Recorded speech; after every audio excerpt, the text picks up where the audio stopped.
And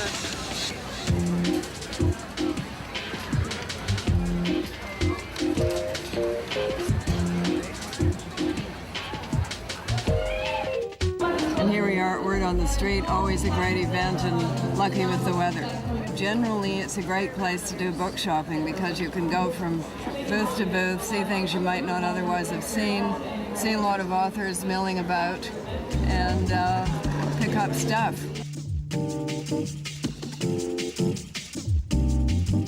One of the original ways of communicating is telling stories and reading books. So it is a very nationalistic thing, if you will, to want to be able to link up with people across the country.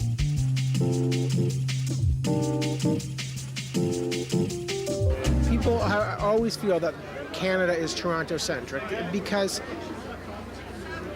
Torontonians tend to be myopic. There's great writers coming out of Vancouver, Calgary, Halifax. Canada has a real resurgence. I think Canadian publishing is less and less Toronto-centric. I think there's a lot of new work coming out of Vancouver. I mean, the last, the Toronto Life literary issue featured like only Vancouver writers, Most great writers are not, so many of them are not living in Toronto. They're living, writers like farmhouses and little communities, like Kleinburg or Peterborough.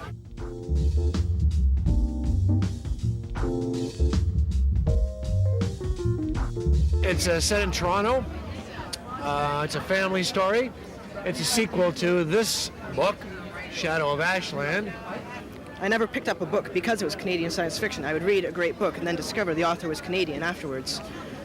I've never read really bad Canadian science fiction, I don't think. There are all kinds of people out here who buy these books strictly because they're set in Toronto. They delight in that. They delight in reading about a car going down the Danforth or streets that they recognize and things that they recognize. This is guys like Rob and myself and Robert Charles Wilson down there. We're bringing Toronto alive in our books. I'm reading No Logo by Naomi Klein. She's Canadian. I love Michael Turner's writing. The new Sheila Heti book is really interesting. Dionne Brand is a favorite of the bookstore and of mine personally. She's just a beautiful poet, essayist, writer, fantastic speaker. What are you going out for? I shall see when I get there.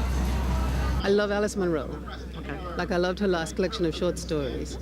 And of course I love Michael Ondaatje's work. I love Daniel's Ghost. Canada's a country of immigrants, so a lot of immigrants came to Canada and they're writing about where they came from. So you see Rohinton Mystery is not always just writing about Canada, but about India. So I think that's created a perception that we're not writing about Canada, but we're writing about other places. More importantly, Canada, I think, for the first time is mythologizing its own cities and its rural and urban landscapes. And that's part of literature's job, is to see our land through the lens of stories.